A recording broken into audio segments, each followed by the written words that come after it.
Classification of ஆசிட்ஸ்ல next எந்த பேசிஸ்ல நம்ம கிளாஸிஃபை பண்ண போறோம்னு பார்த்தோம்னா based on ionization. Based on அயனைசேஷன்ல acids are classified into strong acids and weak acids.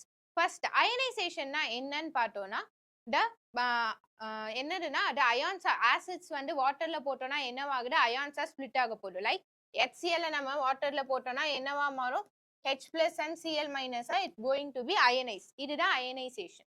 So இந்த அயனைசேஷனை பொறுத்து we are going to classify acids into strong acids and weak acids. Strong acidsல complete ionization will takes place. Complete ionization நடக்கும்.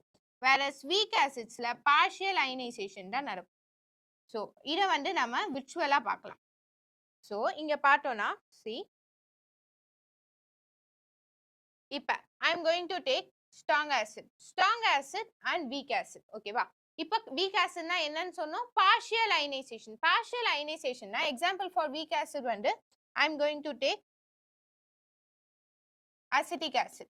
So 100 acetic acid molecules எடுத்தோம்னா 100 acetic acid molecules எடுத்தோம்னா வாட்டர்ல போட்டோனே என்னவா மாறணும் H plus and CH3COO minus split ஆகணும் அயனைஸ் ஆகணும்.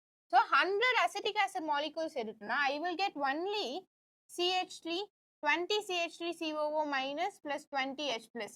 Balance 80யுமே என்னவா இருக்கும்னா அசிட்டிக் ஆசிடாவே இருக்கும். புரியுதா? So partial ionization. partialனா ரொம்ப few molecules மட்டும் தான் என்னவாகும்னா அயனைஸ் ஆகும். மற்ற moleculesல என்னவாகாது அயனைஸ் ஆகாது. So அதுதான் என்னது partial ionization. But if I take 100 molecules of HCl, HCl is a strong acid.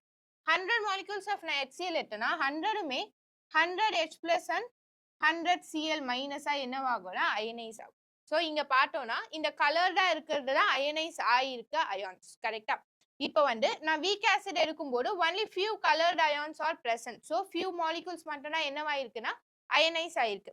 So இதுலயே நான் நெக்ஸ்ட் strong acid எடுக்கிறேன். strong acid எடுத்தோம்னா என்ன இருக்கு எல்லாமே கலர்டா இருக்கு. So complete ionization எல்லா moleculesமே அயனைஸா மாறி இருக்கும். whereas weak acidsல பார்த்தோம்னா partial ionization நடக்கும். So இதுதான் என்னது strong acids and weak acids பத்தி பார்க்கிறோம்.